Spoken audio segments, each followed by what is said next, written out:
Tamil cinema நேயர்களுக்கு என்னுடைய அன்பு வணக்கம். வெல்கம் டு எம்டி திரை. இந்த ஷோவில் நம்ம என்ன பார்க்க போகிறோம் அப்படின்னா, கேரி ஆன் அப்படிங்கிற ஒரு இங்கிலீஷ் திரைப்படத்தினுடைய ரிவ்யூ தான் நம்ம பார்க்க போகிறோம். இந்த படம் நெட்ஃப்ளிக்ஸ் ஓடிடியில் அவைலபிளாக இருக்குது. தமிழ் டப்பிங்லேயுமே வந்து பார்த்தீங்கன்னா அவைலபிளாக இருக்குது. இந்த படத்தினுடைய ஒன்லைன் ஸ்டோரி என்ன அப்படின்னா, தீவிரவாதிகளால் ட்ராப் பண்ணப்பட்ட ஒரு செக்யூரிட்டி ஏஜென்சியினுடைய கதை தான் இந்த படத்தினுடைய ஒன்லைன் ஸ்டோரி. இந்த படத்தினுடைய ஆரம்பத்திலே ஏர்போர்ட் செக்யூரிட்டி ஏஜென்சியை காட்டுறாங்க. அந்த ஏஜென்சியில் கதாநாயகனுடைய கேர்ள் ஃப்ரெண்ட் எல்லாருமே ஒர்க் பண்ணிட்டு இருக்காங்க. இவங்களுக்கு வந்து பார்த்தீங்கன்னா குழந்தை பிறக்க வேண்டிய அந்த சூழ்நிலையில் இருக்காங்க. ரொம்ப சந்தோஷமாக வாழ்ந்துட்டு இருக்காங்க. அப்போ கதாநாயகன் வாழ்க்கையில் அடுத்த கட்டத்துக்கு போகணும் அப்படிங்கிற முனைப்பில் தன்னுடைய சீனியர் ஆஃபீஸர் கிட்ட ப்ரொமோஷன் கேட்குறாரு. அப்போது சீனியர் ஆஃபீஸர் கதாநாயகனுக்கு ஒரு டாஸ்க் கொடுக்குறாரு. அது என்ன டாஸ்க் அப்படின்னா, ஏர்போர்ட்டில் அந்த செக்யூரிட்டி செக்லாம் பண்ணுவாங்க இல்லைங்களா, ஸ்கேன் பண்ணுவாங்க இல்லைங்களா, அந்த இடத்துல உட்கார வைக்கிறாரு. கதாநாயகனும் அந்த டாஸ்க்கை பண்ணுறாரு. அந்த சூழ்நிலையில் கதாநாயகனுக்கு ஒரு மர்மமான நபர் கால் பண்ணுறாரு. அவர் என்ன சொல்கிறார் அப்படின்னா, ஒரு பேக் இருக்கும், அந்த பேகை அந்த செக்யூரிட்டி செக்கை பாஸ் பண்ண வைக்கணும். அப்படி பாஸ் பண்ண வைக்கல அப்படின்னா உன் குடும்பத்தில் இருக்கிற ஒவ்வொரு நபரையும் நான் கொலை பண்ணுவேன் அப்படின்ற மாதிரி மிரட்டுவார்.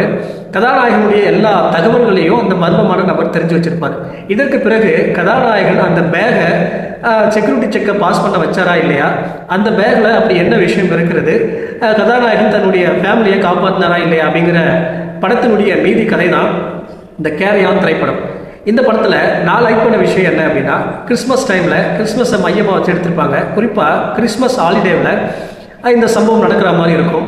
அப்போது அந்த ஏர்போர்ட்டில் இருக்கிற செக்யூரிட்டி ஏஜென்சிக்கு என்ன மாதிரியான டாஸ்க்குகள் இருக்கும், என்ன மாதிரியான நெருக்கடிகள் இருக்கும் அப்படிங்கிறத ரொம்ப நீட்டாகவே காட்டியிருப்பாங்க.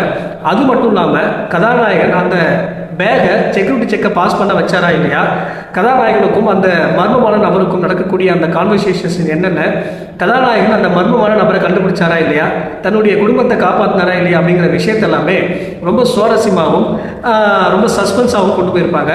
அது பார்க்குற நமக்கு ரொம்பவே சுவாரஸ்யமாக இருந்துச்சு. அது மட்டும் இல்லாமல் இந்த படத்தில் வர ஆக்ஷன் சீக்வன்ஸ் எல்லாமே வந்து பார்த்திங்கன்னா வேறு லெவலில் இருந்துச்சு. குறிப்பாக அந்த பேக்கில் என்ன இருக்குது அப்படிங்கிற அந்த சஸ்பென்ஸ் தெரிஞ்சதுக்கப்புறம் படம் வந்து பார்த்திங்கன்னா பெரிய அளவில் சுவாரஸ்யம் இல்லை. அதற்கு பிறகு நம்மளே வந்து பார்த்திங்கன்னா அந்த கதையை ப்ரெடிக்ட் பண்ணுற மாதிரி இருந்துச்சு. குறிப்பாக தமிழில் வந்த சேதுபதி ஐபிஎஸ் படத்தினுடைய கிளைமேக்ஸ் எப்படி இருக்குமோ அதே மாதிரியான ஒரு கிளைமேக்ஸ் படம் தான் இந்த படத்துலேயும் இருந்துச்சு. ஒரு பழைய கான்செப்டில் தான் இந்த படத்தை எடுத்திருப்பாங்க. இந்த படத்துக்கு நான் கொடுக்குற ரேட்டிங் 5.259. அடுத்த விமர்சனத்தில் சந்திக்கலாம். நன்றி, வணக்கம்.